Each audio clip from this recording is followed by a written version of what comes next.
I think as financial advisors, doing the job we do, we more often than not underestimate how difficult and potentially stressful it must be for you as a client or potential client to decide first of all, to decide that you need to talk to us or someone like us, and then to work out what to do and whom you should ask to do it for you. So I thought it might be helpful to give you what I hope will be unbiased, generic, neutral pointers on the things you should be thinking about when it comes to it. Although I hope if you're already a client, it doesn't make you think again. And then to tell you what will actually happen if you take the plunge and get in touch. Anyway, the first decision is that you may need some help with your finances, or perhaps you just need a plan of some kind. Maybe you've inherited some money, or you have a jumble of pensions and savings and are suddenly 40 or 50 or even 60 something and realise that time is getting on. There are all sorts of reasons, although for us, those are often the big two. So what next? Who to talk to? Well, for many, phone a friend is a good start. If you know someone who has an advisor, can they or would they recommend them? If they don't or that route isn't available, yes, you can Google around and see what you can find. Now, we all work hard to be at least visible online if you do this, although we smaller guys, who are of course the best, can't always compete with the big companies who can pay to be seen.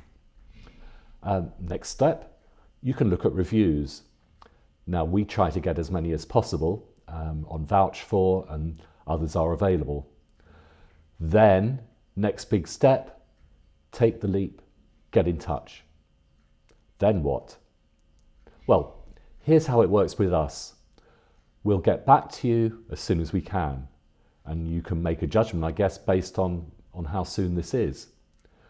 We'll send you details of our charges, arrange a time for an initial phone call to talk to you, and get an idea of how and if we can help.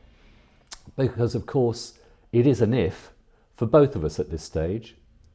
On the charges, we and most advisors won't charge you unless you decide to go ahead with something. It's all free at this stage.